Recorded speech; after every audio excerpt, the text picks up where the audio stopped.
Bienvenue dans cette édition de la mi-journée, mesdames et messieurs, bonjour. Conférence interprovinciale entre le Grand Katanga et le Grand Kasaï. On referme les rideaux de ces assises ce jeudi, sauf changement des dernières minutes.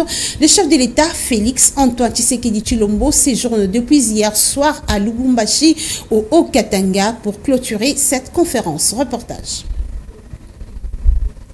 Le chef de l'État congolais a été accueilli à l'aéroport international de la Louano vers 20h, l'heure locale, par le Premier ministre Jean-Michel Sama Lukonde, le gouverneur Jacques Kabula Katoué, le ministre nationaux et provinciaux, les députés et chefs des exécutifs du Grand Katanga et du Grand Kasaï. Après avoir échangé avec le Premier ministre et les gouverneurs, le cortège du président s'est directement dirigé vers le gouvernorat situé sur l'avenue Kassavubu pour un conseil de sécurité. Selon un membre du gouvernorat provincial du Haut-Katanga, le chef de l'État va recevoir différentes couches de la population avant de clôturer la conférence interprovinciale Katanga-Kasaï à Lubumbashi. Un communiqué sanctionnant la fin du Conseil de sécurité sera lu par le ministre Patrick Mouyaya, porte-parole du gouvernement. Rappelons que c'est depuis le 22 avril dernier que le Premier ministre Jean-Michel Sama Lukonde avait ouvert la conférence réunissant les provinces du Grand Katanga et celle du Grand Kasaï, qui sera clôturée par le président Félix Tshisekedi. Et sans aucune surprise, André Mbata a été élu à l'unanimité premier vice-président de l'Assemblée nationale hier mercredi. C'était au cours d'un vote organisé au sein de l'hémicycle que ce constitutionnaliste est devenu le remplaçant de Jean-Marc Akabound après avoir raflé 402 voix. Patrick Ngou.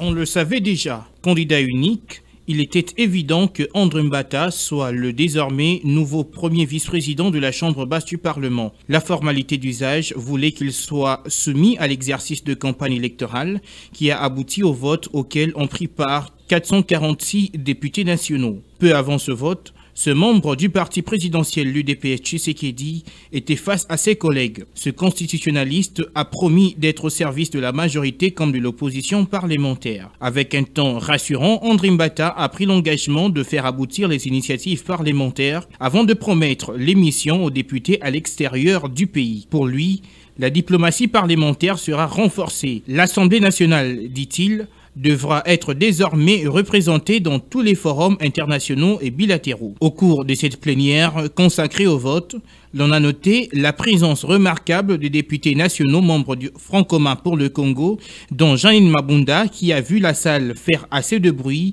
alors qu'elle devrait glisser son bulletin de vote dans l'urne. Jusqu'ici président de la commission politique administrative et judiciaire de l'Assemblée nationale, André Mbata succède à Jean-Marc Akabound qui a déposé il y a quelques semaines sa démission à ses fonctions pour des raisons de conviction politique.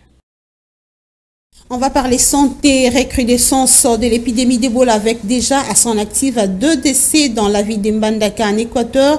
Les énergies sont déjà déployées pour juguler le plus vite que possible ces virus. La campagne de sensibilisation a de ces faits déjà été lancée par le ministre de la Santé hier mercredi.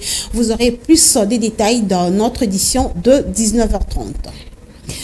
Insécurité dans l'est de la République démocratique du Congo, 2 civils tués et une dizaine de personnes enlevées. C'est le bilan d'une attaque sanglante dans les territoires des combattants ADF hier mercredi 27 avril à Irumu dans la province de l'Ituri. Esther Siamouni.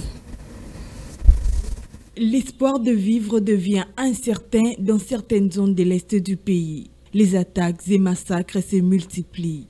Le fait s'est passé dans les heures matinales de mercredi 27 avril, soit à 2 heures. Selon les sources concordantes, les présumés rebelles ougandais ADF ont attaqué les villages de Kosakosa près de Mungamba et ont donc tué 2 civils et 10 autres personnes amenées dans la forêt qui restent introuvables jusqu'à présent. Il s'y est de signaler que cette attaque intervient pendant que le pourparlers de Nairobi se veulent de trouver la paix dans ces parties de la RDC. Malgré cela, les civils continuent d'être tués par les groupes rebelles opérationnels dans ce coin du pays. Les populations victimes de ces massacres ne dorment que d'un œil, restant vigilantes car elles ne savent quand, comment ni où ces rebelles peuvent surgir, d'autant plus qu'ils se pavanent en toute liberté au Nord Kivu et en Ituri. L'insécurité, encore une fois de plus, cette fois-ci c'est dans la commune de Kimbantseke. Les policiers de l'unité Oudjana continuent à s'aimer la terreur dans la commune de Kimbantseke en indisposant les paisibles citoyens. Leur dernière signature, c'était hier vers 22 h sur l'avenue Ngouinzani, numéro 116 au quartier Bamboma dans la commune de Kimbantseke, où ils ont opéré auprès de M. Likanou Ndundu, la victime. On lui a ravi de l'argent jusqu'à lui arracher la dent, un cas que déplore plus d'une personne. Et voilà, place à présent à la revue de presse.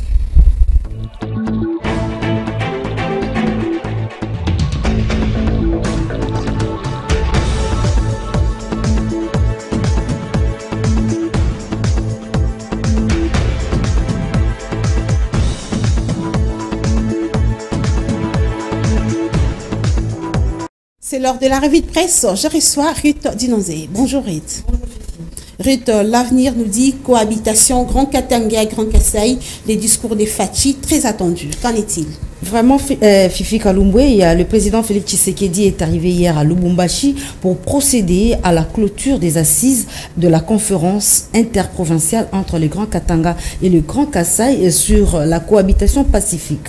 Ces travaux se tiennent dans la ville de Lubumbashi, soulignant que c'est depuis vendredi dans la salle Bukavu de Pullman Karavia, hôtel de Lubumbashi, que le Premier ministre Jean-Michel Sama-Lukonde avait donné le coup d'envoi de cette conférence interprovinciale, et c'est sur l'exode rural face au développement des provinces. Et à l'occasion, il a fait appel à toutes les parties prenantes d'éviter les discours divisionnaires, mais de privilégier les dialogues pour résoudre les différentes querelles qui sont entretenues entre les deux communautés. Et c'est dans ce cadre que le chef de l'État s'y est rendu. Et voilà, le quotidien, la transparence, lui parle d'un autre sujet qui titre « Félix Tshisekedi donne un nouvel ultimatum au groupe rebelle de déposer les armes ». Justement, pour le président de la République, la matérialisation de ce processus de reddition inconditionnelle est une dernière chance donnée à ces armées locaux à déposer immédiatement les armes et à s'engager dans le processus de réinsertion sociale, faute de quoi l'option militaire régionale soutenue par tous va les y contraindre, selon un communiqué de la présidence congolaise. Cette main tendue envers des compatriotes engagés dans une lutte armée contre leur pays n'est pas une table ronde de négociation ni de compromission, et ce communiqué précise que le combat du gouvernement est celui d'apporter la paix, une paix définitive et une paix nécessaire pour la stabilité de l'Est de la République démocratique du Congo. Ruth, on va poursuivre cette revue de presse avec, nous allons reprendre le quotidien L'Avenir qui revient, lui, sur la plénière d'hier et titre « Premier vice-président de l'Assemblée nationale, Mbata succède à Kabound ». Oui, Fifi, André Mbata a obtenu 402 voix sur 446 électeurs. Désormais, il doit se mettre au-dessus de la mêlée au regard de ce poste éminemment politique qu'il vient de décrocher. Et les bureaux de l'Assemblée nationale affichent désormais complet, il faut le dire selon le journal. Le professeur André Mbata vient d'être élu à ce poste pour remplacer Jean-Marc Kabound qui a démissionné de son fauteuil depuis le jeudi 14 avril 2022. Et c'est ainsi que l'Assemblée nationale avait pris acte de la démission de Jean-Marc Kabound de ses fonctions. Et c'est André Mbata qui va désormais assumer cette fonction. Et conséquence, le bureau a pris cette décision portant fixation du calendrier de l'élection qui a eu lieu hier. Et tout le monde avait suivi selon le journal. L'élection s'est passée en toute transparence. Et nous allons terminer cette lecture de journaux avec la prospérité qui revient sur le propos de Jean-Michel Sama-Lukonde qui était invité sur RFI et France 24. La prospérité écrit Jean-Michel Sama-Lukonde, nous allons assurer les élections en 2023. Oui, le Premier ministre a affirmé sans avoir froid aux yeux, selon la prospérité, que le gouvernement a la volonté et c'est une possibilité d'organiser les élections en 2023. Et le Premier ministre a dit, je cite, « J'espère en tout cas sincèrement que vous ne vous êtes pas laissé aller à ce que moi je vais considérer comme une rumeur. » Et selon lui, c'est l'opposition qui entretient des rumeurs pour que la non-tenue des élections, mais pour le le gouvernement, les élections auront lieu au mois de décembre en 2023 et le Premier ministre est allé plus loin jusqu'à affirmer que c'est dans ce cadre qu'il y a eu la mise en place de la CENI et également le Parlement a procédé à l'acceptation de ces bureaux de la CENI pour aller vite, pour accélérer cette procédure des élections. Et voilà, merci Ruth Dinonzei pour cette belle prestation qui nous permet de refermer ces journaux et vous donner rendez-vous pour 19h30 avec Patrick Ngouo pour la grande édition sur F1 Télévision. Bonjour.